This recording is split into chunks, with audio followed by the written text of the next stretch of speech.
inequalities, and more so with the untimely deaths of Ahmaud Arbery, Breonna Taylor, and George Floyd. Today, we want to shift the conversation to one of action and think about how we, as an academic health center, can influence change internally with regard to our employees and our learners, and externally in our communities and beyond. To guide our thinking, Dr. Mabachi, who is not able to join us today, recommended that we approach this using the Socio-Ecological Model and positioning our thoughts from perspectives of the individual level, interpersonal level, organizational level, community level, and societal level.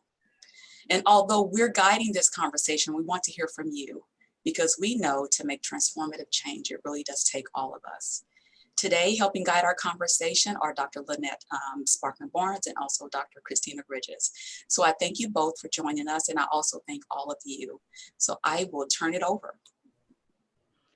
Thank you, Dr. McGee, and thank you to everyone who is on the meeting today. I see the numbers keep growing. We're almost at 200. And so that lets me know that this is very important to our KUMC family and community. So I want to, again, thank you all for being here. As Dr. McGee said, 2020 has brought so many challenges for us. And here we stand in the midst of something that's very significant. And I think it's been magnified by the fact that we're doing this within a pandemic. Certainly, the idea of racial injustice and police brutality is not new. In fact, it's centuries and centuries old, and something that I will just speak as myself personally, as an African-American woman, I've been dealing with my entire life, as well as my family, and perhaps others on this call could say the same thing. I think that we have a different kind of stressor in dealing with this as within a pandemic as well. And one of the things that I think has happened through it is that we're all very much focused on it because we're in this pandemic. And so for good, bad, or ugly of it, I'm glad that we can focus on it. Now, focus doesn't necessarily mean that people know what to do, or that they're even ready to talk about it or change in any way, shape, or form. But we're hoping with our conversation today, people can get a better idea of what they can do and what we can do within this KUMC community.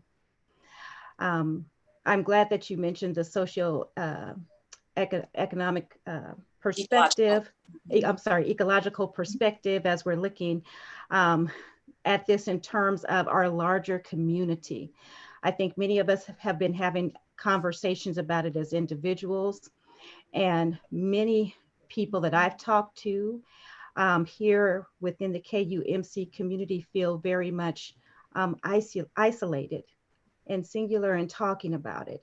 And so it is very important that we bring in the KUMC community to the conversation as allies, as advocates, and as people who want to go forward in championing this cause and bearing some of this load and some of this burden. Christina, did you have any thoughts about that? Hi, I got kicked off for a moment. I apologize if I missed, if you were throwing it my way. Mm-hmm. Oh, yeah. I just said, did you have any thoughts about it? Yes, so I'm just rejoining. I'm Christina Bridges. I'm a researcher in family medicine and community health. And thank you. I'm glad to be part of this conversation. Thank you for framing it. I know that we all, as you said, have all been focused on this because of the timing of when this happened, and all of us are watching the news anyway, and it's right there in front of us. And it does seem like people are more eager now to talk about things. But as you said, it doesn't mean that we feel prepared to talk. And I'm glad to be included in this as a white person, a white woman, a white researcher in our organization. because I feel that, oftentimes people want to hear, at our town hall last week, that was something that came up. What do white people feel about this? What do white people, how do they want to address this? And please speak up and be part of the conversation. So I'm glad to be here and talk about it. And, I just want to acknowledge how scary it can be to speak about these issues as a white person, and how, in general, we may not feel prepared to discuss it. And that's,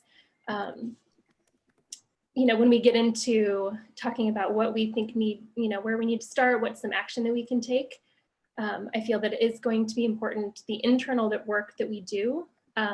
In general, everyone probably, there's a spectrum of where you are in the understanding of the history of things and the current situation, our understanding of our society.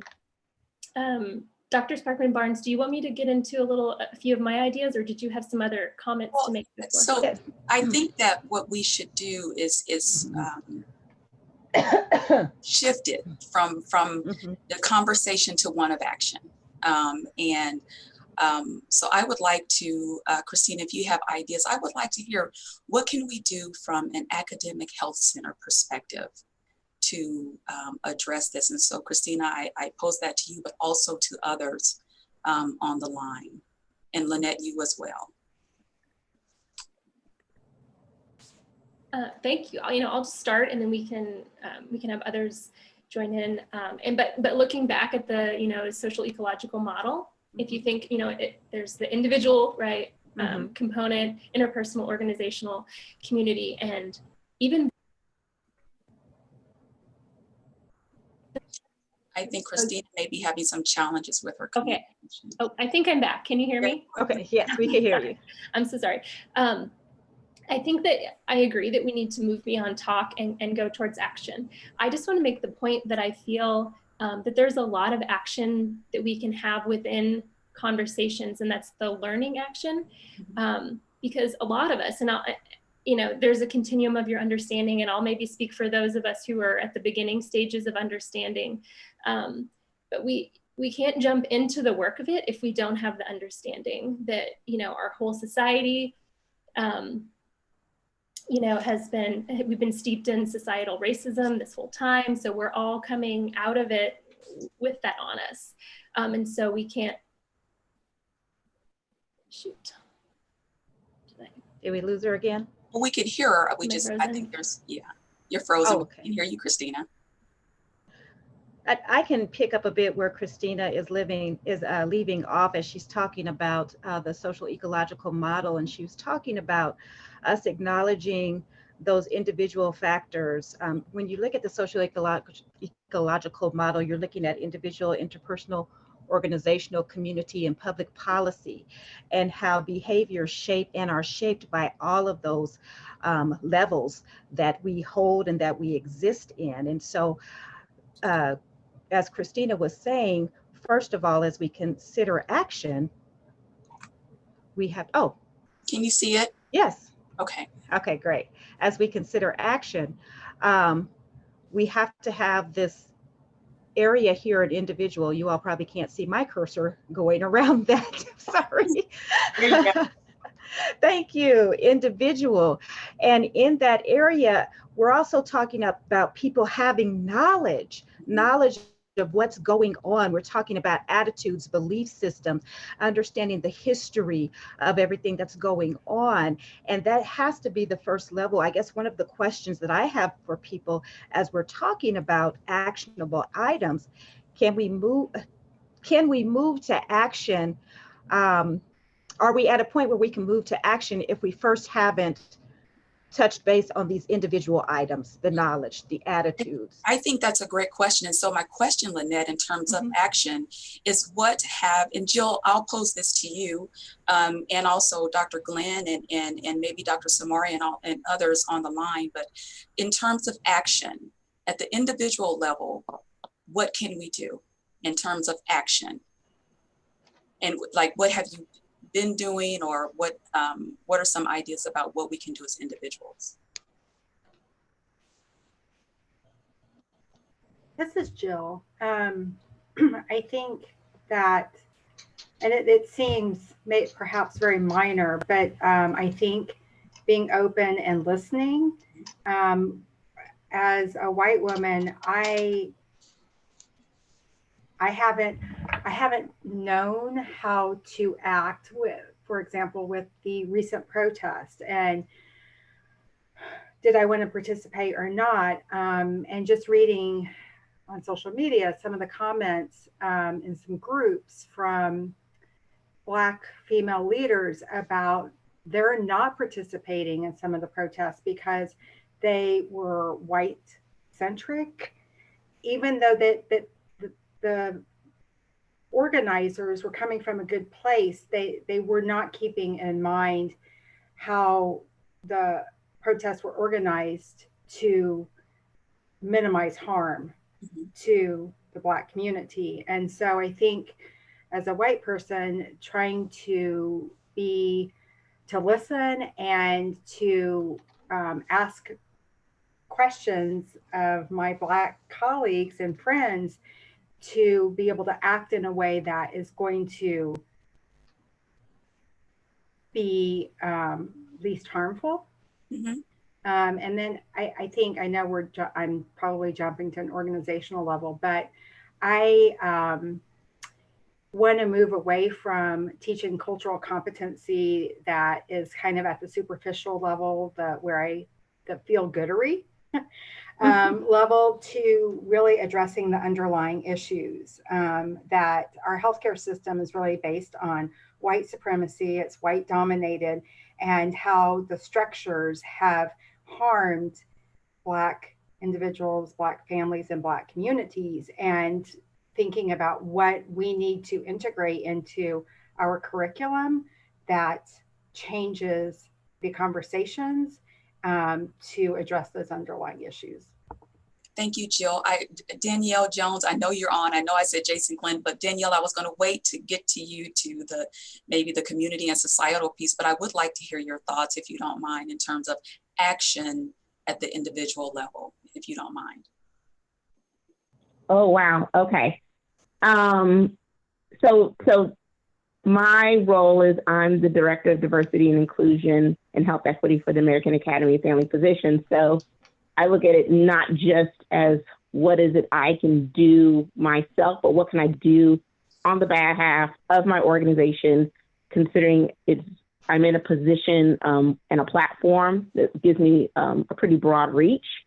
So for me, looking what I've done individually myself, looking at, we've done the protesting. So, I have a 15-year-old that was very adamant about going out and protesting. And so, wanting to encourage her to exercise, her voice, to be able to speak out against the injustices is kind of like a great lesson just for her.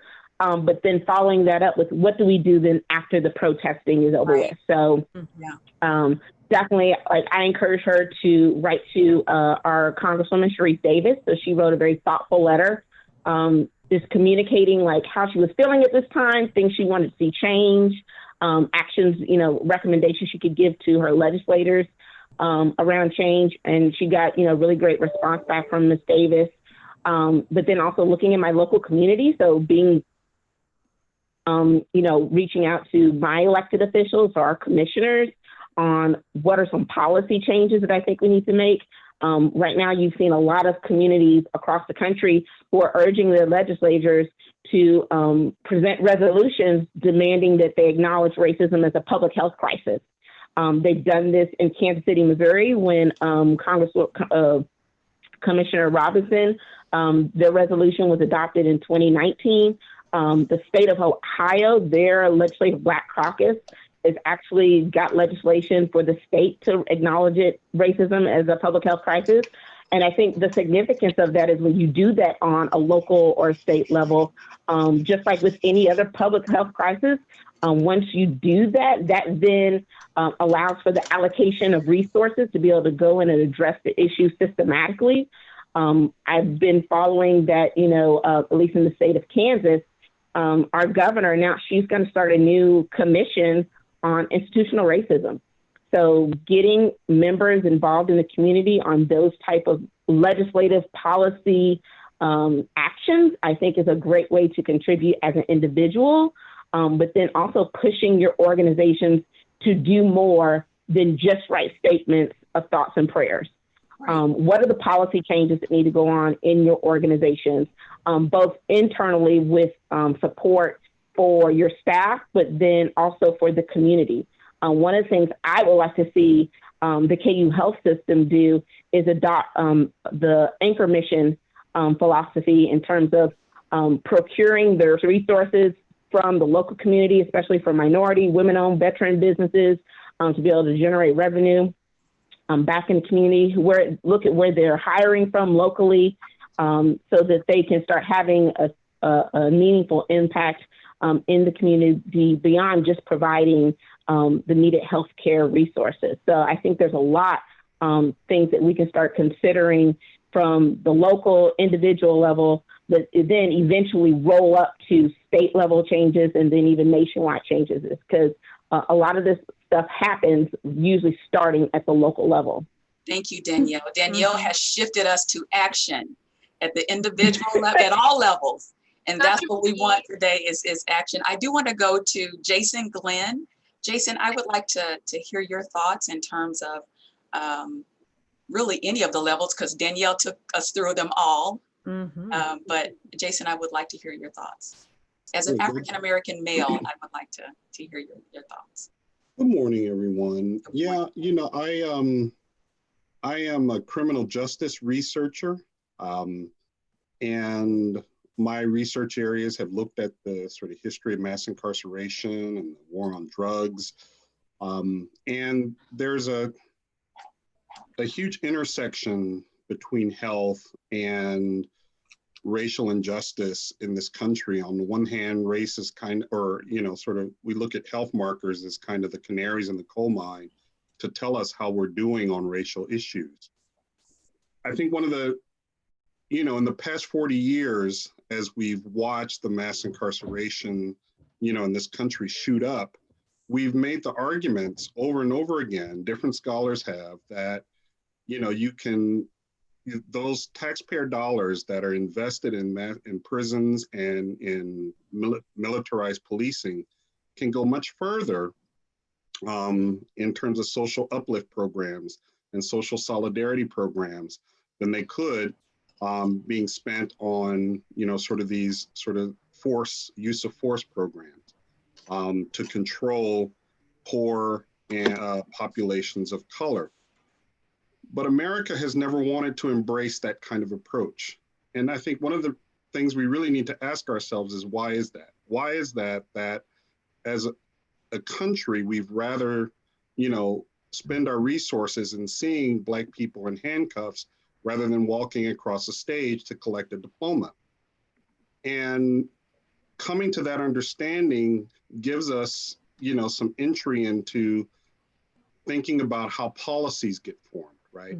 So we have these ideas for policies, but the policies will only go so far as the fabric of our social solidarity. And that's really what America has. We have a social solidarity problem. And we need to fix that social solidarity problem. When we think about why people are not motivated to invest in things like, you know, public services, social solidarity programs, why we ask the police to be mental health care workers, to be social workers, to be substance abuse counselors, and intervene in all these problems that are not in their purview and not in their training. You know, it comes back to that social solidarity problem. The issue of, you know, sort of the deserving versus the undeserving poor that kind of undergirds all of American politics that ultimately come down to that. And, you know, there's something about American culture that has insisted on seeing primarily poor communities of color as not us, as not a part of us, as not a part of our sanctified universe of moral obligation to which we all owe, you know, our collective efforts to uphold and uplift each other. Jason, can you tell us what someone said, can you dumb it down for us? Social solidarity. So, and I'm sorry to interrupt you, but I think it's important to frame that so that you can continue what you're saying. Yeah, so when I talk about social solidarity programs, you know, I'm talking about things that help people when they're in trouble, right? You know, when people are in trouble, we can assume either that they're in trouble because they're just bad people, or we can assume, you know, that they're in trouble because they've caught some really bad hardships that many of which may not have been their fault, right? So if we look at something like drug policy and the history of drug policy and the mass incarceration the mass incarceration approach that we've taken to that, instead of looking at the issues of trauma, the issues of childhood abuse that often go along with systemic substance use, right? We instead have chosen to see it when it's in poor communities of color as simply bad behavior that needs to be responded to with a criminal justice approach rather than a health approach, right? And so the monies that should have been invested in mental health programs and in substance use treatment programs have instead been invested in prisons and invested in militarizing the police, right? And having them try to deal with a problem that is not in their capability to deal with. So when we look at all the untreated mental health problems in our country, you know, and not just mental health, but, you know, there's so much of what finds a person entangled in the criminal justice system ultimately comes back to the lack of provision of healthcare in so many ways, right? And the reason why we as a nation don't have universal healthcare is because there's a significant portion of us who think that some undeserving people might benefit from it if we did, right? And that comes back to the social solidarity issue. Why is it we're so quick to assume that, you know, that these universal programs of uplift, of social uplift, are going to benefit undeserving people, right? And so we really need to have some of these deeper conversations about those assumptions that lie in our heart when we think about the conditions of poor people of color in this country and some of those assumptions that get made about them that drive our political decisions to favor things that are all about punishing people for their poverty rather than trying to uplift people in the conditions that they're in. Well, Jason, I think you're bringing up a really good point, and it's a point that I think needs to be made right now because we jump so quickly to action, and people talk about it on a very broad scale. You're absolutely right. You know, Danielle, I'm right with you about the local action and the public policy and things like that. And it reminds me, though, of what Jill was saying about the feel-gooders, because sometimes people say, okay, let me jump to this big action and then I'll feel good about it. But then they don't experience any of this change in attitude, belief, and just what Dr. Glenn was telling us about that attitude, because everything you're saying, yes, of course, I agree with that. But there are probably several people on here, of course, first of all, who've never heard it before. Second of all, that are saying right now, I don't know if I agree with that or if that makes any sense to me.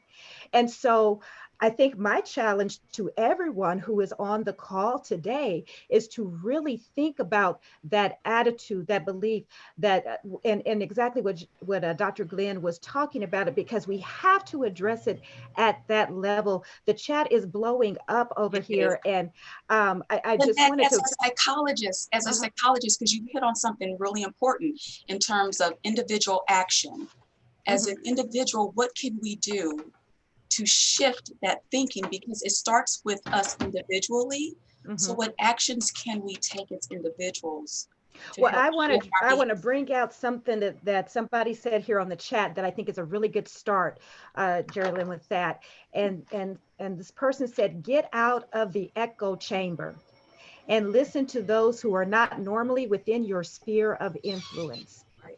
Most of us only know and see what's in our own backyard, Right. kind of like Dorothy from The Wizard of Oz. Mhm. And we don't get out to see and hear and experience anything else. So I like this idea of get out of that echo chamber. If you constantly surround yourself with people who think exactly like you, talk exactly like you, look exactly like you, it tells you that, okay, I must be right. The world is much bigger than that. Right. So much bigger than that. It is. It is. So I'd like to hear, oh, Christina. Hi, Christina. I see you're back. I want to give you an opportunity to speak to how, as individuals, how we can change our actions to help influence some of these things. So I'd like to hear from you, and then open it up to others.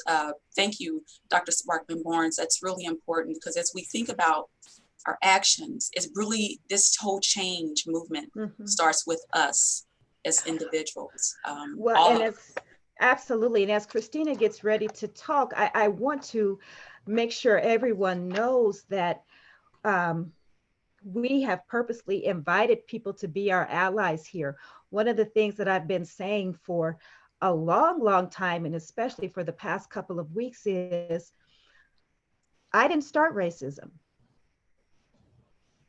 No. I didn't start racism. No. I'm not the one that perpetuates it. It's a problem for me, but it shouldn't be my problem. And Right. so we need others to step in, because it's your problem. So thank you. That's going to shift me to this. So I would like to hear from other individuals, our white brothers and sisters on the line, because we're talking about individual action right now. And so with what Lynette just said is that we need allies, we need others to help shift. So what are you doing as an individual to shift into action, but then also role modeling that for your peers, because we know that it really does take all of us. So I'd like to hear what you're doing. And Christina, this might be a good way for you to come back in. I don't know. Yes, Christina, come on. Yes, okay, I'm here. I'm Here so you sorry, are. guys, about my technical difficulties. Okay. Hope it doesn't happen again, but and the chat has been amazing, and people have said a lot of my thoughts already, and I just want to say that yes, we're going to start up this book club again, which might on the surface sound like just talk, but it is the real work, because I have noticed myself have an attitude change. I've seen others have attitude changes where you really, you know, sometimes it seemed like it was too heavy and too negative, and I don't want to face that, but you really go through it and it takes work. And so I think as an institution, we can build space for that and encourage people, you know, that we have to read lots of books. We need to have hard conversations that will help us to build relationships that, you know, where we can learn to see each other's humanity truly, where we can actually listen and learn to accept feedback, where it's okay to point out when someone has a racist idea, because it's not a gotcha thing. We're not looking for the bad racist. We're going to know that we're all brought up, or at least live in this racist society. So we all have it. So they're going to be inevitable. And we're going to learn that, you know, the way to properly take feedback and see when we've made mistakes and change that. And then we can build true alliances. Christina, will you talk real quickly about the action that we're taking to help people on the individual level with the book club, and name those books that we have in the queue? Okay, so we're going to start in July, and we're going to discuss white fragility. And I know many of you have already mentioned it on the chat and probably have read it. And if those of you haven't, that is a great place to start, because it really pulls back the curtain on there's no good people and then there's bad racists. It's just that we all are in this society, and it talks about our socialization, and it is written by a white person. And, you know, it's interesting, people point that out, that, you know, but as Dr. McGee said, we can't rely colleagues and just people of color to lead these discussions. And so although there are lots of books by, you know, Black authors, and we're going to get to those too, but I think it's really important to read that book as just a good starting place. And then we've decided we want to read The New Jim Crow, which we also discussed last year in our book club, but it covers a lot of the same information as the 13th, the documentary that was suggested, a lot about mass incarceration and state violence. And so that's a really good place to learn and discuss about the current situation. And then How to Be an Anti-Racist by the author and historian Ibram Kendi is going to be a really good third choice. So those are the books that we have on queue now. We have lots of other ideas, and I know that the chat is filling up with ideas as well. The chat is great. I'm sorry, Christina, did I interrupt you? No. Okay. Yeah. So that's Lynette, before we move on to the next item, Lynette, I wanted to see if there were comments from everyone in Zoom to see if there's other ways that we can shift ourselves individually into action. What thoughts you have, because we want to make sure that we capture that as well. Yeah, these are like such great comments on the chat. Here's a comment. I believe that white supremacy will not be eradicated until white people see it as a white issue they need to solve rather than a Black issue they need to empathize with. A lot of people have been talking about the documentary 13th, comments about working with the professional organizations that you are members of, and all of those are great. I think I want to put it out to everybody. What can we do even in the classroom? Right. What can we do? So many students have said, you know, this does not come up in the classroom, or when I bring it up, people tell me that I shouldn't bring it up. People just get silent or blank stares, or they have that big eye roll to the back of the head, and they're feeling very minimized. People are telling me this happens in departments in their workplace. The same type of thing happens, and people are not seeing this. They're not connecting the dots. I think maybe that's what I want to say. Right. How can we help connect the dots so that this doesn't seem like just an issue way out there that we can think about sometime, but an integral issue to the work that we do as providers at KUMC. So wondering if anybody can speak Absolutely. to that. And I'm going to shift, thank you, Dr. Sparkman Barnes. I'm going to shift to Jill Peltzer, and while she's getting ready to talk, because we've talked about this at length. Jill and Dina, and also Crystal Lumpkins, if you're on, make sure you speak up about this, because we've talked about how do we do service to our students, to our learners.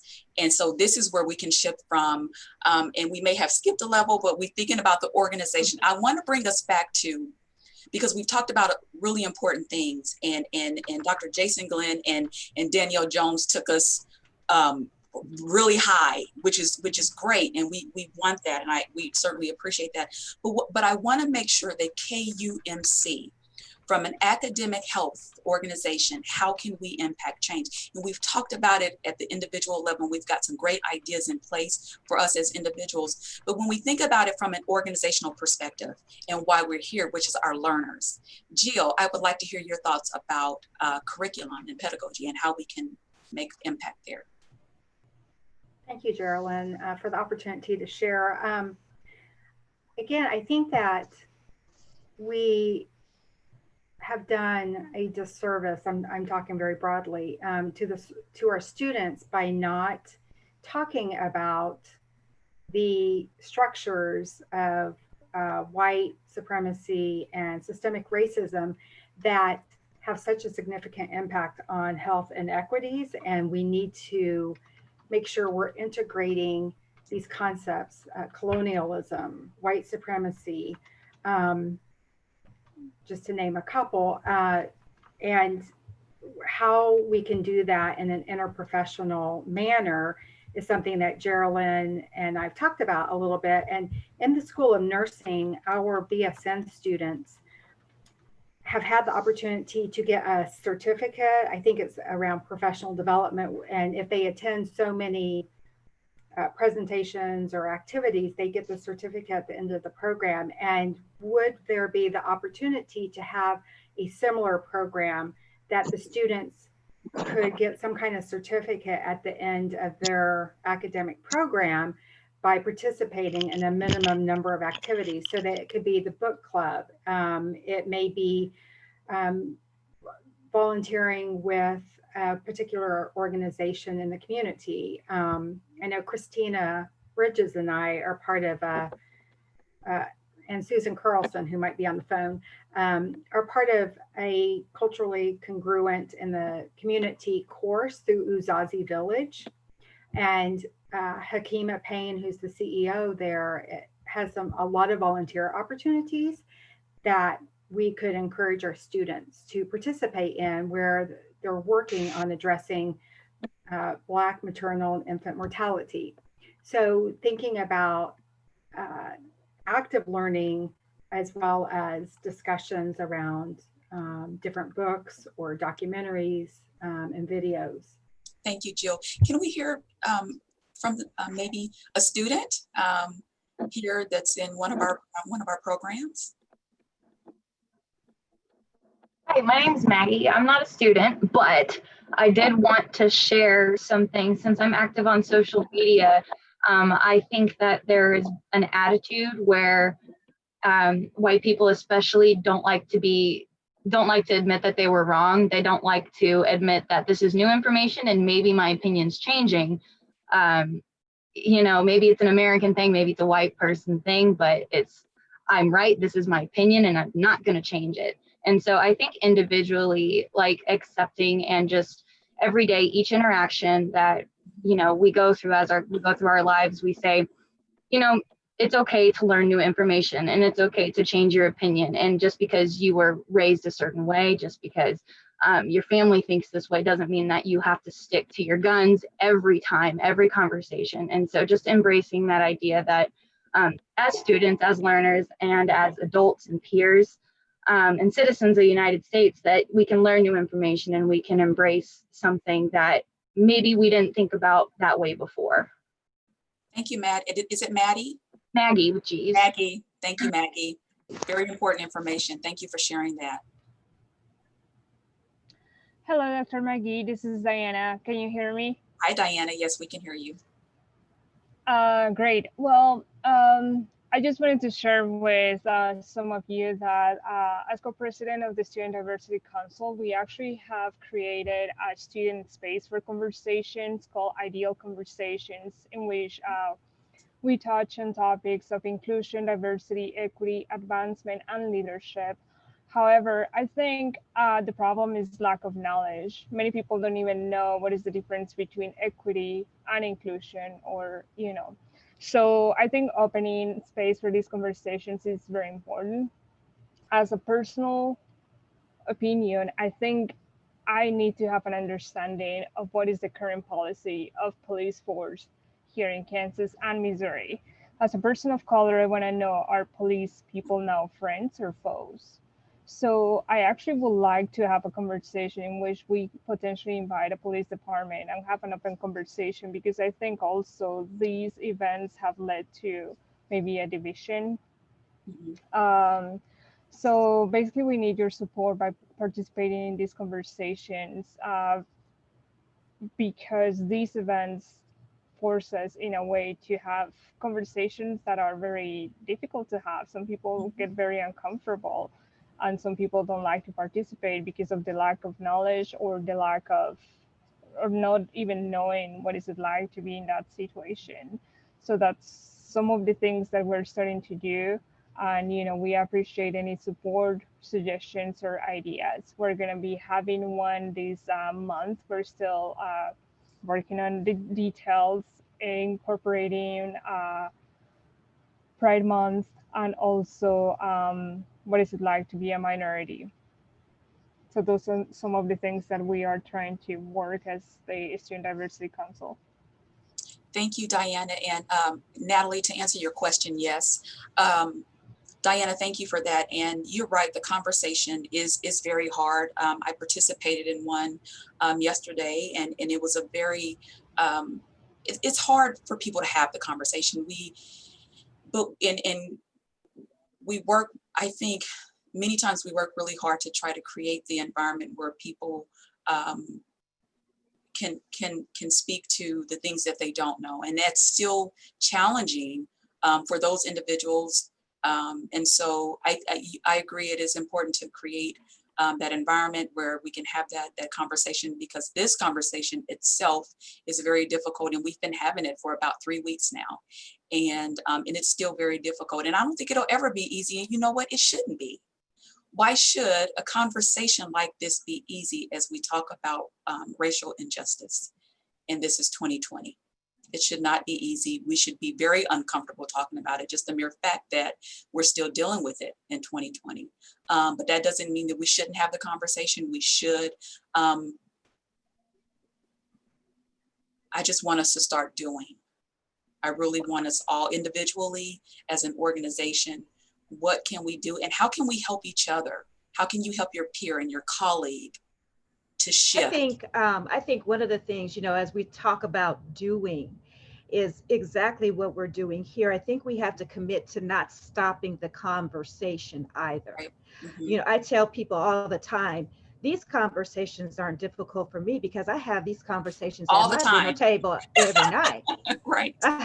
With my family. And so again, that's my challenge to people. Yeah. Let's not stop the conversation. People have brought up some really great things. I hope everybody's looking at the chat because the chat is wonderful. And people are even talking about family and how to have that conversation with your families as well.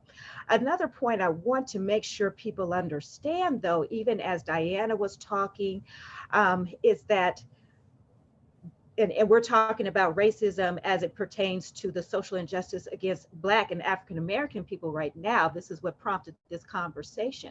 I want people to understand that Black folks have been carrying these conversations, and it doesn't make sense that we continue to carry these conversations. And so I need people to step up. To become more comfortable. I need people to, even if you're not comfortable, that's not my problem. Step up. Okay, I'm a psychologist. Lynette said step up. I'm a psychologist. My job is to make you uncomfortable. Yeah. Sit in the discomfort, work through the discomfort. And it's time for people to step up. My shoulders are tired. My back is tired. And I'm going to continue, and I think other people could attest to that, but we need other people to step up. And I think that's what Christina was saying in her comments. And then if anybody else wants to add to that. Lynette, thank you for that. And I agree, we do need more people to step up. And I think it's important for us to acknowledge those individuals on here who have, but we honestly need more of you, because as Lynette said, her shoulders are tired. My shoulders are tired as well, and many of us are. And you have individuals who don't even want to have that look like us, who don't even want to have the conversation because they're tired. They're tired of the conversation, but we can't let up. So I want to do two things. I want to let Dr. Samari speak, and then I want to go to Natalie Hollick so she can address several questions that were in the chat. Dr. Samari? Yeah, I don't intend to speak. I just want to make a couple of quick comments. First of all, thank you. This is tremendous. I think of the many things that resonated, I think the comment about getting out of our echo chambers is so important. And the diversity of thought. If our leadership team has responded in any way that's positive through this crisis, it is because it is a diverse group at the leadership table at the highest levels of the organization. And because of the importance of that, I would ask you to do the following. There's a lot of eyes and ears on this call. If your workplace, if your classrooms, if the people you interact with at work are not a diverse group, I would empower each one of you to ask why that is the case, and to start to challenge throughout the organization why that might be the case. Because it is a diversity of thought that has carried us through this. Within any way that was positive, it was because we were trying to listen to diverse voices at the leadership table. So I would empower each one of you. If your classroom in the fall does not look diverse, please ask why that's the case. If your leadership team does not look diverse, please ask why that is the case, because it is this diversity of thought and these uncomfortable conversations that Lynette pointed to are really the future of getting good direction. So thank you all for taking that on, and feel empowered by the Executive Vice Chancellor to ask, why is this table not more diverse? Please do so and get back to us, and we can figure out how to do better in that regard. So thank you. Thank you, Dr. Samori. Natalie? Thank you, Dr. McGee. I really just wanted to address there were several comments in there regarding implicit bias and training on unconscious bias.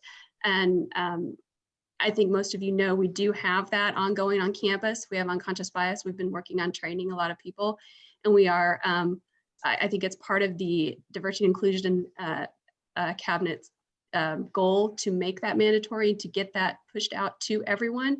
I do also recognize there were some comments about we need to move beyond that into action and to taking steps. And certainly that's what we're doing today and what we're talking about. And that is very important as well.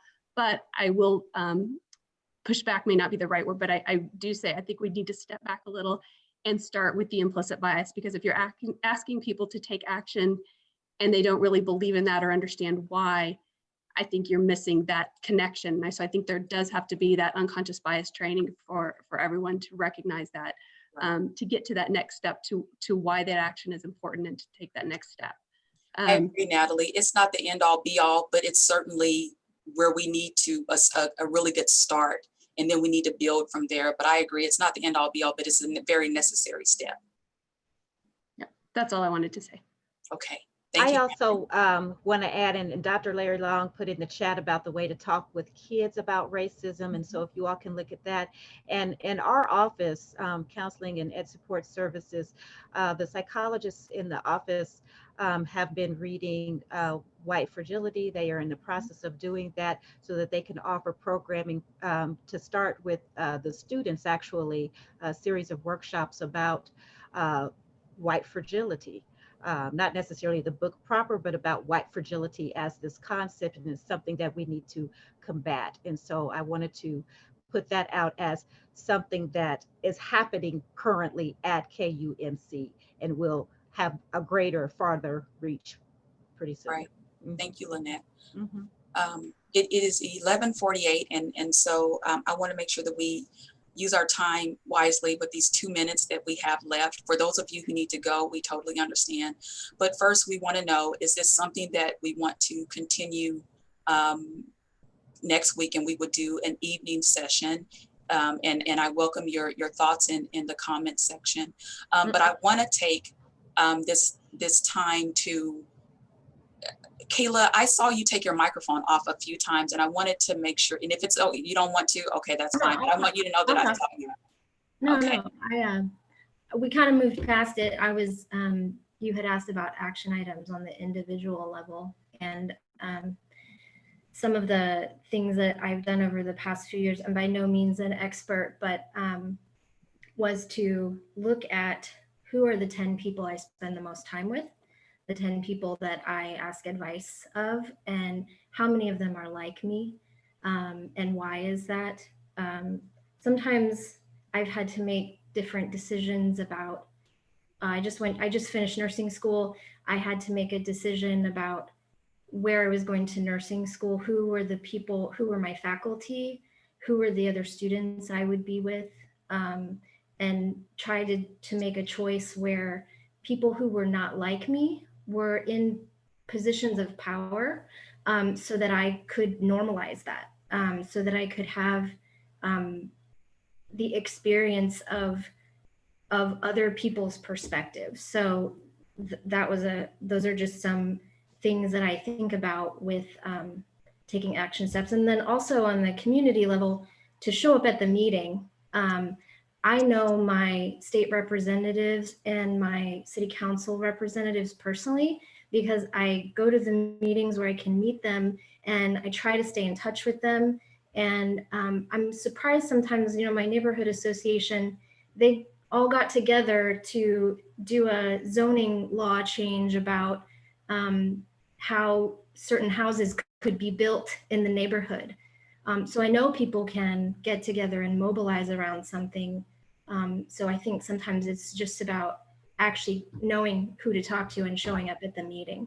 Thank you, Kayla. So it looks like we're going to continue this next week. We're gonna do an evening time, right, Kim? About 6 or 7 in the evening, so that we can, whatever. Okay, just to balance out. But before we leave, it's 11:50. Action items as individuals. What are we going to do? I'd like to hear from you. Well, I'd like to say, as a white woman, I think the educational piece is really important. I'm looking forward to engaging again with Dr. Bridges and everyone on the books. As Lynette says, when you're Black, you grow up aware of racism every moment of every day. And when you're white, you don't. And so it's important to gain that knowledge and awareness that we just don't have. Thank you. Individual action item, Danielle, Jason, and then Lynette. I want to, what are we walking away doing? What is our action item? Danielle or Jason or Lynette? They don't have anything. Lynette? That's okay. I did my action item. I challenged everybody on this call to do their action item. Yeah. So I've been doing my work. Now it's time for you to do your work. It's time for us all to do our work. Other comments before we go? I didn't, speak up because, I really want to emphasize, the point that, has also been made earlier, that we do away with the false dichotomy between, theory and practice, right? So in thinking about action items, let's reinforce that we need conceptual and ideological change Absolutely. to drive our actions in new ways. And that's what I would, the message I would really like to leave folks. Thank you, Jason. And that's really big on the individual level. And what are we doing to change those ideologies and things? And then how can we shift that forward as we move into bigger action, I think is important. So Dr. Sparkman Barnes, before we close, do you have any, and Christina, before we close, do we have any last thoughts? I really appreciate everyone being here on the call. Once you asked Dr. McGee if this should continue, all I saw was yes, yes, yes, yes, yes, yes, yes. So that tells me that there is a lot of willingness to shift ideology, thoughts, attitudes, behaviors, and I'm very appreciative of that. And I appreciate the thought leaders on the line. Thank you so much. All of you are thought leaders. And so I appreciate those who were able to speak up, and the soon to be Dr. Danielle Jones and Dr. Jason Glenn, all of you all thought leaders. And I appreciate that, Dr. Jill Peltzer and all of you. So we will continue this next week. I want to say thank you again for joining. There were almost about 300 people in today. And so that says a lot about your interest and the desire to shift and to change and to put action, our words into action. And so, and I would like to see that in you individually. What are you doing as an individual? And how are you helping to change those around you? You can't change them, but you can role model certain behaviors so we can assist with that. And as Dr. Lynette Sparkman Barnes said, it's okay to be uncomfortable. So the next time somebody tells me, you've made me uncomfortable, don't get offended, Lynette. Is that what you're saying? Because that's our job. Yeah, deal with it, sit in. Deal with it. I'm uncomfortable. All right, I'm gonna say good. You could probably get away with that. I don't know that I can. Okay, thank you all so much. We'll send out another appointment for next week. I can't thank you enough. You all are amazing. The chat, I wish I could have a recording of just of the chat in general. So Kim is copying the chat. Okay, so we will have the chat. Okay, thank you, Kim. Thank you, Christy.